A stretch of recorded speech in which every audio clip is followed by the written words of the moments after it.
Uno, 1, 2. Mic check 1, 2, 3, 4.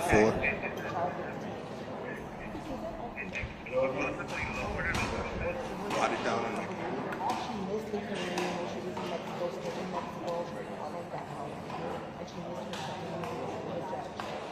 When was the last time we worked together? Is that Mar-a-Lago? Mar-a-Lago, yeah.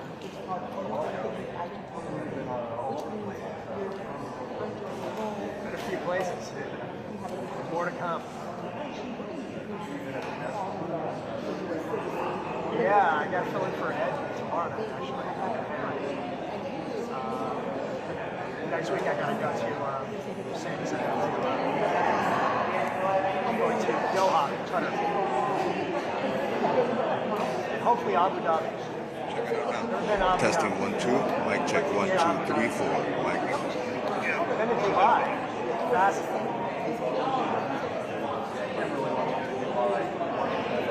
We still need to get dinner. Yeah, I know. Things got a little hectic. I know. It was literally every week I was traveling during the campaign. Every week.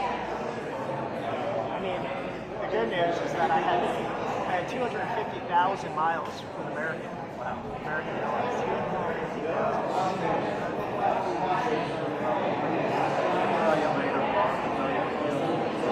Yeah.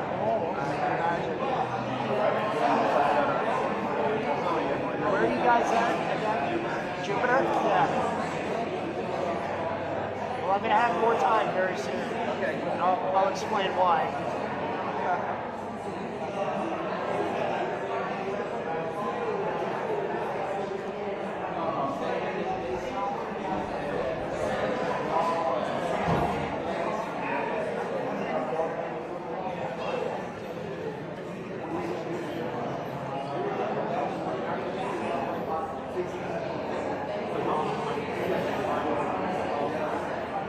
Guys, I can hear you. Yeah, good morning.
Yeah, that's right. I'd rather do that than zoom in and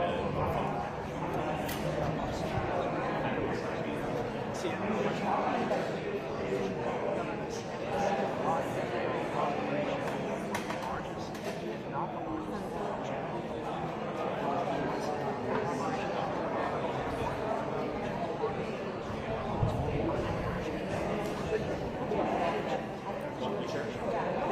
Yeah, I'll be rolling.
can roll one on team. But, you know, I'll probably.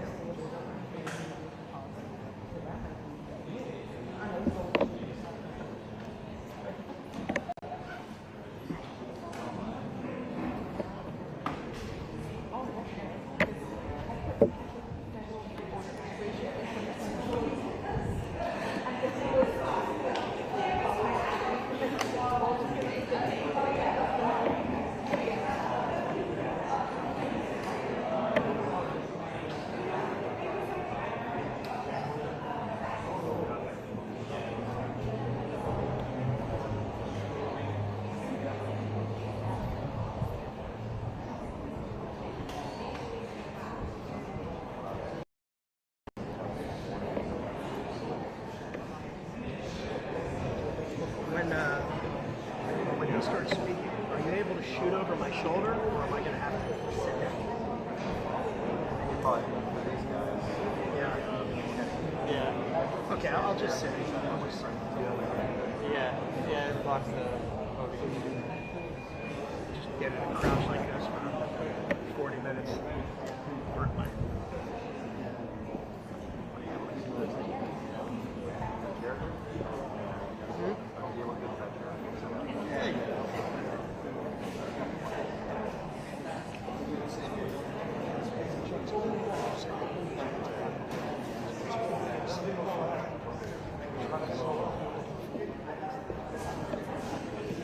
Morning, ladies and gentlemen. My name is Nestor Iglesias. I am the Public Affairs Officer for U.S. Immigration and Customs Enforcement. We're getting ready to start the press conference here shortly, but I wanted to give you the order of who is speaking. So, you know, we have spellings and all that stuff taken care of now. So the first speaker is going to be our ICE Deputy Director, Madison Sheehan, followed by the Honorable Governor Ron DeSantis. Following Governor DeSantis will be the Director of State Board of Immigration Enforcement, Larry Keefe. And then we will end the portion of the press conference with Sector Border Patrol Chief Jeffrey Denise. Once the press conference is over, we'll have about a 5 or 10 minute Q&A, and then the principals will depart. We're here to talk about Operation Tidal Wave, so I will respectfully request to keep your questions to Operation Tidal Wave. There's a lot to discuss this operation. The press release will be handed out shortly. So if we can stick to the topic, it would be greatly appreciated. Thank you.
Sounds like there's a speaker before DeSantis, so I'm going to try to squeak it up as respectfully as I can. Let's see how it goes.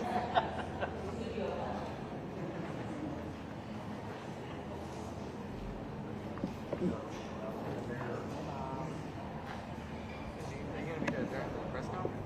Not during DeSantis. No, I'm going to sit down. I'm going to try to respect the whole thing. Am I in or not in the shot?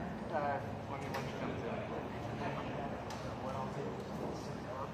So I'm going to try to get up at the top of 10. Like 50 seconds. So I'm going to try to get this shot.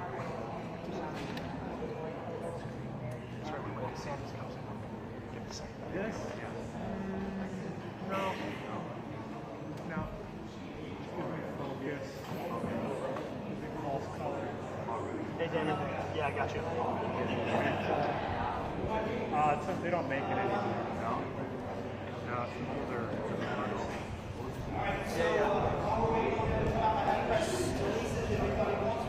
Yeah, it sounds. I mean, it sounds like there's a speaker before DeSantis, and Bill's not in, so I could probably just speak it out.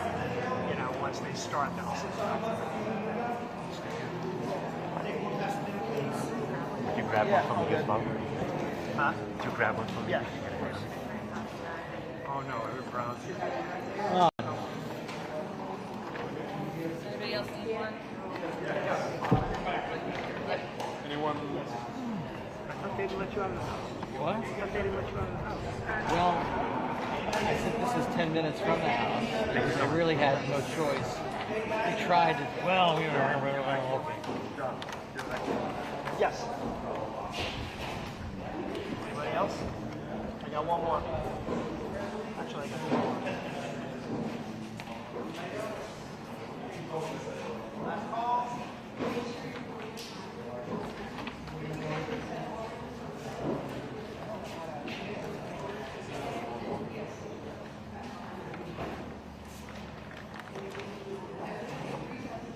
All right.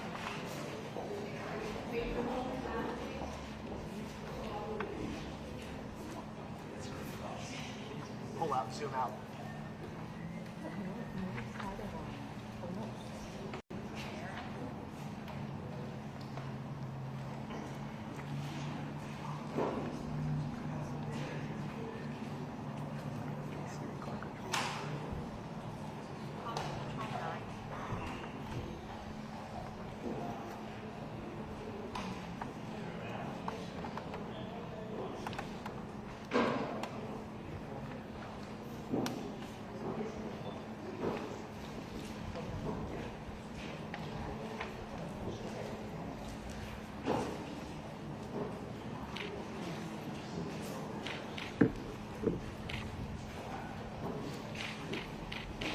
Yep.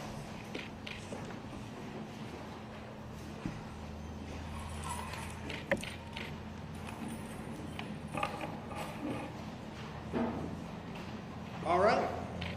Good morning, everybody, and welcome. I welcome everyone here. My name is Garrett Ripa. I'm the Acting Deputy Executive Associate Director for ICE ERO, and I welcome everyone here. More importantly, I want to recognize all of our state, local, and federal partners for this historic event, Operation Tidal Wave, which has been a tremendous success for Florida, and special for our principals that are here today, our ICE Deputy Director, Madison Sheehan, our Florida Governor, Ron DeSantis, Larry Keefe, who is the Executive Director for the Board of Immigration Enforcement, and finally, Jeff Denisi, who is the Chief Patrol Agent in charge for the Miami sector. Great opportunity to ask questions and to meet all these individuals. Again, it's been a historic event, and it's a commitment that we're all together. We're working together to make sure we get this done correctly and how we've always been doing it. Again, the ICE mission statement continues to be to protect the homeland against those individuals who undermine the integrity of our immigration laws. This operation encapsulates that, and I'm very proud to be here. And I will now introduce our ICE Deputy Director, Madison Sheehan. As an exceptional example of that coordination between federal. Good morning, everyone. I'm Madison Sheehan, the ICE Deputy Director. It's really an honor to be able to be here today with all of you to highlight the success of this historic operation, Operation Tidal Wave, which was created in partnership with the state of Florida and ICE. Since January 20th, President Trump has made a commitment to the American people to prioritize public safety as well as national security. And everything we do at ICE is to prioritize those things. And this operation really is a historic marker of success that was made possible because of the partnership with the state of Florida, allowing us to activate our 287G officers and activating over 250 local and state law enforcement as well as National Guard to assist our federal partners. And I want to thank Governor DeSantis for his commitment to be able to put this operation on for the last week. And together we are able to conduct over 1,100 arrests and remove several violent gang members from the communities here in Florida. Operation Tidal Wave is truly a first of its kind operation, utilizing 287G resources, integrating with the state and local law enforcement to assist in the day-to-day ICE mission. While this may be the first 287G operation of its kind, thanks to the governor, it's not going to be the last. President Trump, Secretary Noem, and ICE are committed to these large-scale operations to be able to keep our communities safe, because we will not stop until our American families and everyday Americans are safe in their own communities, because we have zero tolerance for criminal, illegal aliens. I want to also highlight some of the historic arrests that were made by our 287G partners, including a Brazilian national that has a history of aggravated assault. We have a Mexican national taken into custody whose history includes kidnapping, and we also have Colombian nationals who were convicted of murder that we were able to take off of the street thanks to the men and women of ICE, our federal partners, as well as our state and local officers who dedicate themselves every single day to keeping the American people and the people of Florida safe. I'd also like to thank our partners here at Operation Tidal Wave, including the Florida Department of Law Enforcement, the Florida Department of Emergency Management, the Florida Highway Patrol, the Florida National Guard, the Florida Sheriff's Association, as well as the Fish and Wildlife Commission and their Department of Corrections, who all came to the table when we were at and met the moment that was asked of them, directed by Governor DeSantis, working directly with ICE here in the state of Florida to create this historic partnership that will go down as the most single arrest done by a state in a single week that ICE has ever had, leading up to that 1,100 arrests that we've been able to highlight over this last week. Truly a historic marker of a model that can be used not only here in the state of Florida for many operations to come, and I think the governor would agree that this will not be the last one here in the state of Florida, but also a model that we're able to take to other states to make it a priority that the president has kept to the American people to make sure our communities are safe and continue to be safe. I'd also like to thank our federal partners, including CBP, the U.S. Coast Guard, ATF, DEA, the FBI, and the U.S. Marshals. This is truly an all-government approach set the tone by President Trump and Secretary Noem, and ICE is able to take the lead with these partners to be able to make this historic event and historic operation, Operation Tidal Wave, happen. Again, I'd like to thank Governor DeSantis for his continued support and commitment to the people of ICE and the people of America to be able to get this done. I'd also like to thank President Trump and Secretary Noem for their continued leadership and commitment to the American people. Thank you. All right, and moving on, our great governor of Florida, Mr. Ron DeSantis. Well, thank you. 4 years ago, we had seen something that we had never seen in American history. We had a president, Joe Biden, that opened the border and basically declared that people could come illegally. Interior enforcement was rendered basically null and void, and this was impacting not just the southern border region of Texas or Arizona, but communities all across the country, including in the state of Florida. And so 4 years ago, we were sending people to the southern border to help supplement state efforts to try to mitigate the damage. And our Operation Lone Star saw more than 1,000 national, state guardsmen, state law enforcement officers go to Texas to assist the state of Texas in stopping this border invasion. We also, being a maritime state, we are vulnerable to having illegal boats coming and bringing illegal aliens onto our shores. This was particularly pressing when you had issues in Haiti bubble up even more, and there was a lot of issues that people thought was going to lead to a mass migration into the state of Florida. We launched Operation Vigilant Sentry. We deployed more than 250 officers and soldiers from Florida Division of Emergency Management, State Guard, and other state law enforcement agencies to patrol Florida's southern coast. That was supplementing what the Coast Guard is already doing, but because of our efforts, we were able to bring about more than 17,000 repatriations and almost 500 vessels removed since that time at the end of 2022. and we worked together with the Coast Guard on that, but that was a huge positive for us. Of course, our state efforts didn't end there. We were involved in illegal alien transport, similar to what Texas was doing, so that sanctuary jurisdictions were having to deal with the issues that the open border was bringing to other communities. And we were really on the front lines of that all 4 years of the Biden administration. Enter the 2024 election and the election of President Trump again. Border security and immigration enforcement was perhaps the signature issue of the president's first campaign in 2016 and this one where he got reelected. So we saw an opportunity to have a much different relationship with the federal government as it relates to immigration enforcement. So immediately I instructed our state agencies to engage in what are called 287G agreements with Immigration and Customs Enforcement, which basically leads to our state agencies being able to exercise authority in the immigration sphere to supplement and cooperate with the federal government. And we know that ICE had a rough run under Biden for 4 years. A lot of the things, this 287G program was effectively dormant. Certainly the task force model was dormant. So we did that. So you had Highway Patrol, Florida Department of Law Enforcement, Fish and Wildlife, all those agencies signing agreements. And I think you now have, I read a blurb that you have like 500 agencies, law enforcement agencies across the country that now have these agreements with ICE, and about half of those are in Florida, state and local, which we're really proud of. We're also, though, not just stopping with law enforcement. We've also done 287G agreements with regulatory agencies in Florida. Our Department of Business and Professional Regulation, Division of Alcoholic Beverage and Tobacco, the Florida Gaming Control Commission, and the Florida Lottery all operate in what we would consider target-rich environments.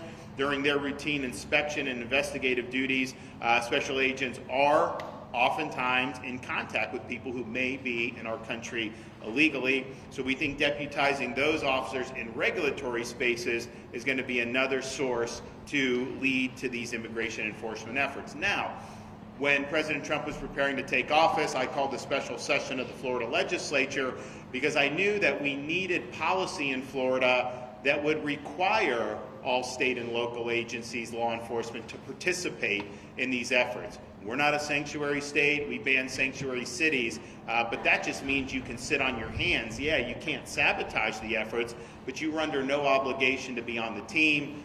We had to battle some of the folks in the House of Representatives in Florida, but we were able to get that done. And so now all 67 counties have 287G agreements with their sheriff's departments, and we're adding more and more police departments each and every day. So Florida's really led the effort there. Some of these agencies would have wanted to be a part of the fight. Others would have rather not have been part of the fight, but because of our legislation, they are all, in fact, a part of the fight. And this is something that's been really good. And there's been a lot of great enforcement efforts leading up to Operation Tidal Wave, but this has been the first of its kind throughout the United States. This is the largest immigration enforcement operation that we've seen in quite some time throughout the entire country. Florida state agencies assisted federal authorities to arrest over 1,100 illegal aliens across the state. That is a really significant impact. And we're demonstrating why we're going to continue to lead on this issue. And you see some of the people that were arrested there. These are people that should have never been in our country. Some of these people had been previously deported. Some of these people had been alerted in the Biden administration, but this is something they didn't want to have to do with it. So our folks have worked hand in hand with DHS to really make a difference for the people of Florida and for the people of the United States of America. Because I think when you're dealing with people, millions and millions of people here illegally, you see some of these folks who have huge problems in their background, with their conduct, and really put our communities at risk. It's important that the law is enforced. It's important that those people are taken care of. But what it also does is sends the message going forward. The United States of America is serious about enforcing its immigration laws. So whereas under the previous president, you could pay coyotes and come to the border knowing that you'd be home free once you got there, there's a new sheriff in town. That is not going to be permitted. And I think that's one of the reasons why you've had the largest drop in border crossings in American history during President Trump's first 100 days. And so this has been night and day in terms of our state efforts, working with the Trump administration. I think it's going very, very well. That was not necessarily the case under the previous administration. What I'd also say is this: we have the best emergency response team in the country. Our state agencies are very versatile. We have both a National Guard and a State Guard who are used to responding to different types of contingencies. We're ready, willing, and able to take it to the next level. We have submitted plans to DHS to say, if this is approved, we will go off to the races, and we will be able to do really from soup to nuts, from apprehension to detention, even putting some of our people in the National Guard in line to serve as immigration judges to process this. We can do it. And I'd also say, you hear a lot about due process. We have tens of thousands of illegal aliens in Florida at a minimum that have already been issued final orders of removal, and there's hundreds of thousands of them throughout the United States of America. So they've had a lot of process. They've been ordered to be removed. They have not complied with those removal orders, and that's a very, very high priority for our state efforts to continue to identify those individuals and make sure that they're returned to their country of origin. So I want to thank the federal agencies that have really led the way. It's been a welcome change here in the state of Florida, and also thank all of our state and local partners who worked really, really hard for this operation, but have been doing this now for many months, and we're proud to have been the first state out of the gate. But we view this as just the beginning. We think that the best is still yet to come. So thanks for everyone that's been involved. Thank you, Governor DeSantis. Thank you for his support and his vision. I'd now like to introduce Larry Keefe, who is the Executive Director for the State Board of Immigration Enforcement. Thank you, Jim. Good morning. The first thing I want to do is follow Governor DeSantis with thanks to our federal partners. Thanks to our federal partners for placing their trust in us. Thanks to our federal partners for reposing their confidence in us to be one of what is the first of its kind partnership in the mass deportation immigration enforcement setting. We are very grateful for that. 100 days ago, the President of the United States, upon his inauguration, declared a national emergency. He ordered, and when I say you all, I mean my federal partners here in this room, he ordered you all to secure our borders, and he ordered you all to deport over 15 million illegal aliens who had invaded our country and infiltrated our communities. And I say this vicariously proudly for you all. I used to be with the Department of Justice, so I have some federal DNA that still runs through me. I am so proud that you all, our federal partners, in about 7 weeks, effectively, functionally secured our national borders and restored our national sovereignty. Yesterday, I saw President Trump presiding over a cabinet meeting where Secretary Noem took it out several decimal points that as of yesterday, at least, the border is 99.99, and maybe she went on for some more, but effectively secure. So job well done, and it's an honor to be your partner. But, and by the way, I should mention, I spent some time on the Texas border, and over 60% of the folks, the illegal aliens that invaded this country were headed to Florida. So a special thank you from Florida to President Trump and Secretary Noem for that great accomplishment of securing our border. But the transition and focus now is on what I understand to be the largest deportation campaign in American history. Millions and millions of people embedded, illegal aliens embedded in the heart of our country, and that is a huge task and a huge undertaking for any organization. But a lot of people don't know, given the size and the power and the authority of the federal government, that when it comes to law enforcement, federal law enforcement is really only about 15% of all the law enforcement in this country. 85% of the everyday regular law enforcement in this country is at the state and local level. In order for the federal government to carry out its mass deportation mission, it absolutely has to have not just the kind of passive, yeah, we're with you, support and assistance, but direct engagement, leaning forward, ready to assist, hand in hand. Our governor in Florida recognized that within a week, I think, Governor, of President Trump's inauguration and called the special session of the Florida legislature, where everybody in Florida combined, the legislature, the governor, all the members of the cabinet, said, we are lockstep with you, Mr. President. We are there 100%, every bit of the way, leaning forward, 287G, the whole works. So to leave my thanks for my federal partners at the moment right now, thank you for reposing your trust and confidence in us. And Florida looks forward to being the bellwether, the blueprint, the prototype of how state and locals work with their federal partners to make things happen and get things done in all settings, but in this instance, the mass deportation setting.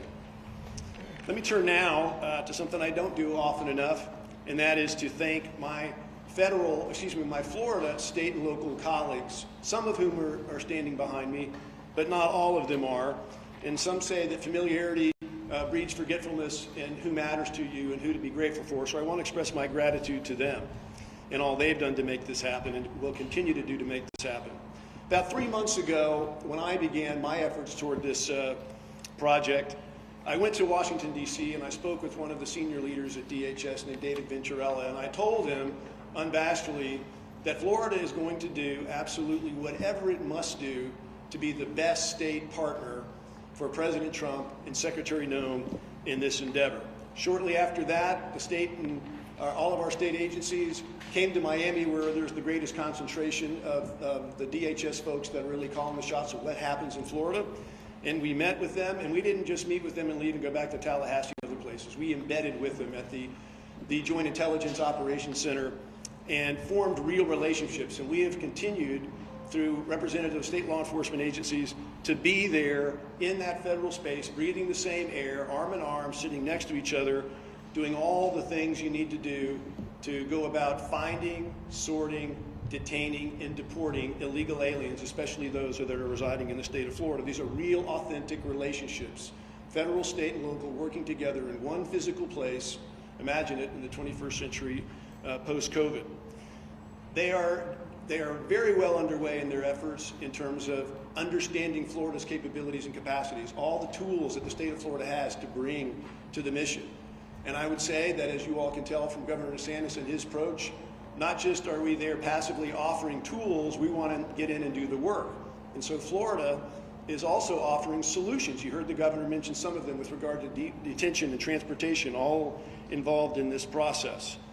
There are two individuals that have a very key role in scaling this up, where this blueprint can be taken to other states from Florida. And that we have with us behind me today, Director Kevin Guthrie of the Division of Emergency Management and General John Haas of the Florida National Guard, in terms of the mass movements of people. After they have been found, after they have been detained, there's lots of movements, there's lots of needs for housing, lots of logistics complexities that would make Amazon delivery or Federal Express blush. They are amazing in their skills, and they're offering those. So I want to say a quick thank you to my my state partners once again, my state colleagues, for being chosen, for being trusted, and for making Florida proud. As I bring it in for landing here, my perspectives on Operation Tidal Wave is I'm so enthusiastic, so excited, I'm not surprised. I knew it would be a success. Our federal partners are amazing. The state leaned in on it, and those numbers are wonderful and they're great. But quite frankly, my perspective is that Operation Tidal Wave, at least that 1 week of it that's occurred already, our first op, so to speak, was a warm-up, was a test run, was just to kind of see how things played out after all those months of working and planning. I see it as just that. It is not going to be just a succession of surges and operations and press conferences. This is going to be a sustained, persistent effort. And these relationships that I've gone on and on about today prove themselves in the heat of battle, and I'm so glad for that. But it's just a warm-up. The greatest obstacle that I perceive in this whole space right now is lawfare. It is the weaponization of the judiciary, and it is things other than the mission itself, things unrelated to finding, sorting, detaining, and deporting.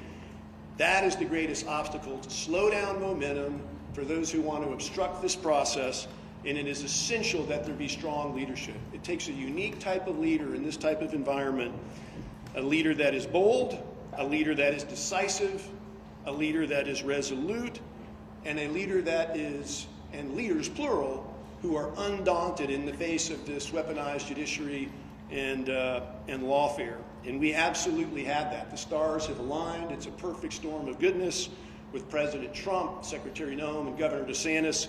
They are the right leaders at the right place at the right time. Lastly, my perspectives on the partnership going forward. Once again, what has happened here this past week that we're here talking about today is a warm-up.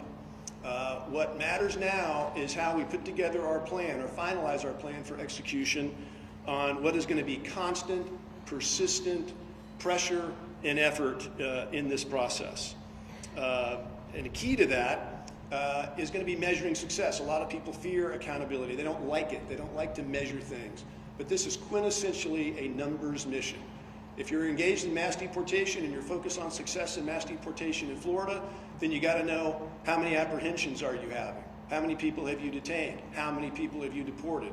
So it is key for the citizens of the state and the citizens of the country to hold their leaders accountable, to find out what is your sheriff doing? What is your police chief doing?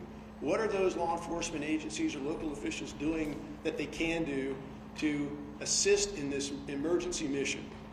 That's all I have.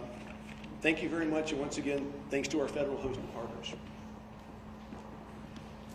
Thank you, Mr. Keefe.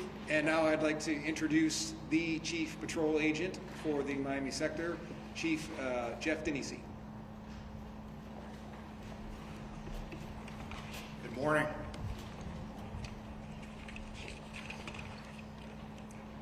I want to begin by thanking Governor DeSantis and the Florida state law enforcement partners and military partners and the Florida sheriffs for leading the charge across the nation in immigration enforcement. It's because of your unwavering partnership, the first iteration of Operation Tidal Wave was a resounding success. In the simplest of terms, border security is national security. The maritime border environment surrounding the state of Florida is being exploited every day by foreign terrorist organizations, such as Tren de Agua and MS-13. These criminal organizations are attempting to smuggle people and narcotics, which pose a significant danger to our nation. To combat this threat, the law enforcement agencies of the Department of Homeland Security within the state of Florida employ a defense-in-depth posture. The first layer of enforcement is the seamless coordination between the United States Coast Guard and CBP Air and Marine operations. Their tireless efforts in the maritime detection and interdiction set the foundation for our success. Our DHS maritime partners are strengthened by the expertise and commitment of the Florida Fish and Wildlife Conservation Commission and the Florida sheriffs and the coastal communities. The vital intelligence and operational space generated by the maritime interdiction partners allows the U.S. Border Patrol and the CBP Office of Field Operations to focus their efforts on the ingress and egress smuggling routes. These routes are utilized by those attempting to circumvent the Homeland Security laws. It is in this environment that the Florida Highway Patrol, National Guard, and Fish and Wildlife Conservation Commission and our local sheriffs are invaluable partners. They work shoulder to shoulder with our agents and officers to ensure the integrity of our shores, our marinas, our ports, and our roadways. This unified front sends a very clear message. Florida's coast will not be a haven for foreign terrorist organizations. The final layer of DHS enforcement belongs to our ICE partners, with ERO removal operations and Homeland Security investigations. They're responsible for disrupting and dismantling foreign terrorist organizations by targeting criminal individuals. During this operation, ICE, in collaboration with FDLE, FBI, DEA, ATF, and the CBP Special Response Team, focus their efforts on the apprehension of illegal aliens with final orders. It gives me great pride and pleasure to highlight some of the criminal aliens on the display boards you see here that our agents and officers work together to remove from our Florida communities. While on patrol in Jupiter, Florida, Border Patrol agents and Highway Patrol troopers arrested Alejandro Flores. He's an illegal alien from Mexico. Flores is an aggravated felon with criminal convictions for alien smuggling. Flores is being prosecuted for re-entry after deportation and will swiftly be deported after serving his sentence. In another event during this operation, Border Patrol agents and Polk County Sheriff's deputies collaborated to arrest Geller Orobio, an illegal alien from Colombia, after his release from a local detention facility. Orobio served a sentence for residential breaking and entering and has prior charges for re-entry after deportation and is a confirmed South American theft group member. Orobio is being prosecuted for re-entry after deportation and will be deported. To those that violate our immigration laws and undermine our national security, the message is clear. We will locate you, prosecute you, and deport you. The success of Operation Tidal Wave sends an unwavering message. Our collaborative efforts are making Florida an inhospitable environment for criminals to operate. We are committed to ensuring our Florida communities are safe and our nation is secure. On behalf of Customs and Border Protection, I extend my deepest appreciation to Governor DeSantis and our state and local law enforcement partners. Your commitment to the safety and security in Florida is steadfast, and we are honored to stand alongside you in this vital mission. Together we are stronger, and we will continue to make a difference. Thank you.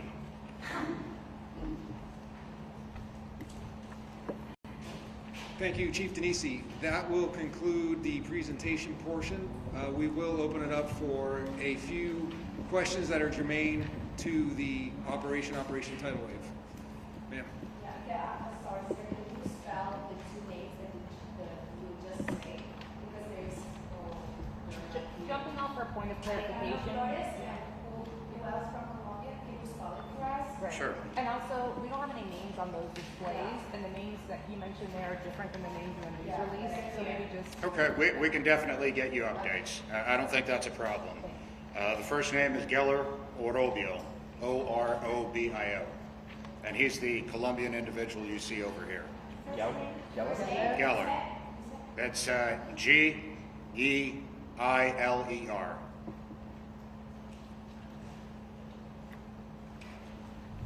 Folks, can you please say your name and your news organization, please? Sir. Two questions for the governor. So, as predicted, with Operation Tidal Wave and some of the law enforcement efforts in the state, immigration attorneys, immigration advocates are saying that this operations like this are basically racial profiling with casinos. I just wanted to see what your response is to that. And then the second question is, the executive director touched on criminal welfare. Do you have any concerns that with the lawsuits happening and federal injunctions, that sure you can arrest all these people, but getting them out seems to be kind of not so much of a done deal. So do you have concerns that federal injunctions and lawsuits can hinder these kind Of course. I mean, I think we've seen it. You know, on the one hand, Biden opened the border. You'd have states like Texas do legislation to say, okay, we'll enforce federal law. And the courts would say, oh no, it's the province of the federal government. And so they have a right and supremacy to not take care that the laws are faithfully. It'd be one thing if the state was going against what the law is, then you could say supremacy. So it basically neutered the states. Now we're in a situation where the federal government is enforcing the law, and the courts are saying, well, no, you really can't do that. People need to have, you know, some O.J. Simpson type trial before they can be deported. It's nuts. And it's a heads they win, tails we lose for the country, to where people come in unimpeded and it's virtually impossible for them to go. I think the president has statutory authority to do this. I also think he's got Article 2 constitutional authority to do this. But I think what we've seen is they will find judges who just want to throw sand in the gears. And that's been true across their efforts, not even limited to the immigration space. So I anticipate that will likely continue. Ultimately, though, the U.S. Supreme Court can end this charade. They've had opportunities to do it, and they haven't been willing to do it. They've created some of the mess in the immigration space with the jurisprudence. They should reverse U.S. versus Arizona. That was not the right decision. That was a split decision from the court. And so they have an opportunity to get this basically on better footing, because right now you have the policies are really being hijacked by these district judges, and they shouldn't be able to do a nationwide injunction. If you have an illegal alien that they sue for, and the judge wants to find something, even though I probably wouldn't agree with that, that should apply to that case. It shouldn't stop immigration enforcement efforts writ large. So we're going to continue to deal with those issues, but I do think these are going to need resolution by the U.S. Supreme Court, and I don't think you're going to see it end until that happens. Anything about racial profiling, Governor? There's no racial profiling. If you're here illegally, then you're a violation of the law. And there's not saying that, only people of one shade, or that if you're illegal, you're illegal. And we're going to hold you accountable. Ma'am. Hi, so I was wondering how you guys are handling the balance between pursuing what you consider foreign criminals and national criminals, because foreigners are not the only criminals. Law enforcement agents at the state and local levels also need to pursue national U.S. citizens that are committing crimes. So how are we balancing that to make sure we're not distracting them from their job? Well, our state and local, they are doing their jobs as they always do. Their role in this is to supplement the efforts that the feds are doing. The reality is they come into contact with illegal aliens more than the feds do, just in a matter of course. And so to have this cooperation, our highway patrol, you have people driving on the highways here illegally. We don't issue driver's license. We don't recognize driver's license. We don't recognize any ID for people here illegally in Florida, but nevertheless they're driving. Well, our highway patrol can then work with ICE and get this process moving. So it works well in harmony. And I think ultimately, if you're enforcing immigration laws consistently, I think that leads to less crime overall, and I think it ends up helping their missions. Sir.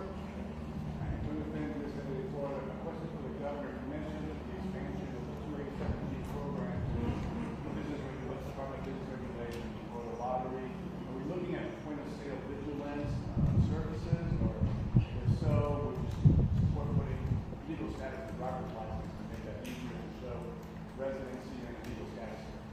So I think that remains to be seen how they're exactly going to do it. I think that these folks are involved in areas where they're likely going to be able to add value to what ICE and DHS are doing. So I think just stay tuned and see how that unfolds. I'm Ashlyn Webb with WFTV Channel 9 in Orlando. This is a question for Deputy Director Madison Sheehan. I was wondering, we've heard about the importance of knowing the numbers of apprehensions from ICE. We heard that from Mr. Chief just now, and we know from this operation.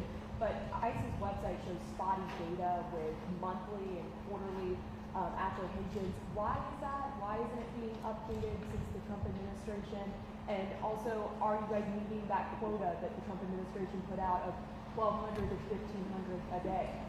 Look, we work with the White House every day. We update them on the numbers every single day, and we're working closely with the president, his team directly at the White House, as well as Maine DHS team with Secretary No every single day. We saw the numbers we put out for the first 100 days, roughly 65,000 arrests in the first 100 days, which is truly a historic number. And I think, and the governor has mentioned this too, I think the biggest difference is the way we're counting every arrest. These are legitimate arrests. These are criminal aliens. We have zero tolerance for criminal aliens to be in this country, and we're making sure that we're counting every arrest as accurate as possible, and we're not doing catch and release that you saw from the Biden administration, which shows a lot of skewed numbers of what you saw out of the previous administration. The president has zero tolerance for us to do anything wrong with the numbers. We are very clear in the stance of what we're counting as arrests, and we stand by our numbers. Why isn't it being updated monthly, though, as it typically was before?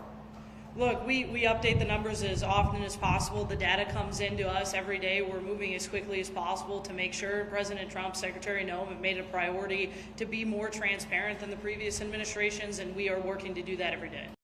You mentioned 63% were criminal aliens. What happened to the rest? I mean, did they also have deportation orders? Yes, everybody that is in this country illegally is a criminal, and so we are processing them through the immigration courts, the due process, to make sure that we get them through the courts, through the DOJ process, and then from there they will be deported, turning the outcome of those cases. Director, you made mention of certainly the focus is on criminal immigrants, but we've certainly seen some stories where mothers who have either overstayed visas or have shown up for a regular appointment and they have a deportation order and with no criminal history, so that person along with their child is deported. And we've seen a bunch of instances of those, made reference as collateral. Can you speak to that, ma'am? Mothers with no criminal history with infant child or babies are being deported, and is that how the process is supposed to work? Look, I stand by what we've said since day one, since January 20th. If you are in this country illegally, you are a criminal. We have zero tolerance for criminal aliens in this country. As far as a conversation about children, I think the real conversation we should be having is about the 500,000 children that the Biden administration allowed to come unaccompanied across the border that President Trump has made a priority to get them back home with their families. A question for the governor, just about the intersection of state law and what we saw at the federal court in Miami on Friday.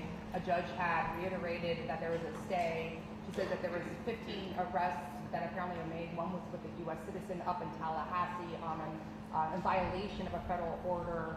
We hear you kind of take a jab at the due process and the judicial, but due process... It's not taking a jab. It's just, you can't have effective immigration enforcement if you have elaborate procedures that you have to go through. It is not punishment to be removed from this country. If you're going to be punished, then you get the full panoply of due process. But these are not punishments that are being rendered. It is just the consequence of being here illegally. Now, in terms of this judge, we are not at all surprised. We knew that they would go in and do that. The legislature structured that state law in a way that was different from Texas and some of the others that have run into problems. So we actually feel confident that we'll ultimately be vindicated on that. It should be a crime to enter the state of Florida illegally. We have police power to be able to do that. That does not undercut or interfere with federal efforts. In fact, if anything, that buttresses federal efforts. Governor, what's the way to detain these people with the already existing capacity challenges in ICE detention centers as well? So on detention, if we get the sign-off from DHS, we can expand detention space very quickly in Florida. I mean, just think about it. I mean, you guys who are Florida-based, when we have hurricanes, we end up setting up locations for tens of thousands of linemen, right? Do that very, very quickly. So we have the capacity to set it up quickly, but we're not going to do that without the approval of the Department of Homeland Security. And I know they're working on exactly what they want to do after tidal wave. This is what they had focused on. So Kevin Guthrie, Division of Emergency Management, they can absolutely do that. And that could be potentially a short-term support for the lack of space that the feds may have. So we stand ready, willing, and able to help in that space. We stand ready, willing, and able to help in the immigration judge space. Remember, not everyone may know because the way it's presented. These are not Article III judges. They are executive branch employees, basically. We can absolutely deputize judge advocates from our National Guard units to serve as immigration judges. We can do others to do that. So we'll help on that piece as well, and we can even help on the transport piece, whether it's transporting. I know that they were talking about Gitmo. I don't know that they've used that, but we can help with that as well. So we can really be a force multiplier in Florida, and a lot of it is just because, well, one, we're committed to the mission. We think it's important. We know that there's tens of thousands of illegal aliens under deportation orders in this state alone. I've heard as much as 80,000 maybe in the state of Florida who've already been ordered to be deported, but certainly it's tens of thousands. But we also have great muscle memory on how to handle quick emergency responses. So these things can happen very quickly. Our guys are very nimble. I mean, you know, you've seen hurricane responses, but you've also seen us rescue people from Israel. You've seen us evacuate and rescue people from Haiti. This is just what we do, and we stand ready and willing and able to help. Governor, with all due respect, this is the United States of America. There are so many. Where are you from? I'm WSBN Channel 7. Okay. My name is Vanessa. Great, thanks. United States of America. So many people are being robbed. There's due process. This is wonderful, this dog and pony show, but there's American citizens who are being deported. They show their birth certificates, they show their passports, they show their IDs, and a lot of the work being done is a little sloppy. Well, first of all, I'll let ICE handle that accusation that you're making, that they're deporting American citizens who are showing birth certificates and all that. I don't believe that that's true, but I'll let them respond to that. But you seem to have no sympathy. You seem to have no sympathy for people that have been victimized by illegal aliens. What about people, you have someone driving drunk and kills American citizen? What about people that have been deported previously and let in under Biden, who then commit sexual offenses or commit homicides? And then we have more victims as a result of the federal government's previous inattention and unwillingness to enforce the law. So there are a lot of people that have been harmed by illegal immigration. There have been people that have been harmed by Tren de Aragua gang members who should not be in this country in the first place. So let's just be clear. Who are you fighting for? We're fighting for the citizens of Florida. We want them to be able to live in a society that upholds the rule of law. We want them to be able to live in a state that is safe. And we have to take action on it. I'll let them address your accusation. But the notion that somehow this is America, therefore we're supposed to have an open border, we're not supposed to enforce immigration laws, we're supposed to just sit on our hands when Biden let in 7 or 8 million people illegally into the country? No, that is not responsible. That is not what our citizens elected us to do. So we're in this fight. I think a lot of these narratives that I hear, to me, just instinctively, I think they're fake narratives because I've seen it happen so many times. But I will let folks at ICE respond to your accusation. But according to court, well, the first thing I'll say is that I think the governor's words really stand on their own. The men and women of ICE are working every single day to protect the communities, working with state and local officials to do our very best to protect the communities after the Biden administration opened our borders, allowed people to come into this country that should have never came into this country in the first place, jeopardizing our families and our communities and putting them in harm's way on a daily basis. The men and women of ICE are going into those communities to protect the men and women in these communities, to be able to do the mission that we've been set on every single day that the president has given us. According to court documents, however, of the 349,000 new court cases in 2025 alone, only 1% are new cases based on alleged criminal activity. So a lot of these people don't have criminal past or background. So who's being arrested and where is this information on ICE's website? It's on court documents, but we can't get this information, and ICE, but frankly, isn't being very transparent. Look, I'll stand by the fact that if you're in this country illegally, you are a criminal. You will be deported. You will have the opportunity to be able to come back into this country through the correct immigration processes. We're working through those every single day, but our number one goal is to keep the American people safe from the criminals that are walking in this country that should have never been let through in the first place. Governor, just a follow-up on the guy from Jupiter, because we've been covering that case as well. I think a lot of the criticisms of this racial profiling is the idea that maybe some of these work trucks are getting pulled over. You know, this man, he was a passenger in the car and he was pulled over for a tinted windshield. Can you give some more descriptions of the car and that criticism that work trucks are the ones being targeted? So let me tell you how we operate on the highways. Not only working with Florida Highway Patrol, they're pulling people over every day for traffic violations, but when you see a Border Patrol agent, a marked green and white out there on the highway, this is how they operate.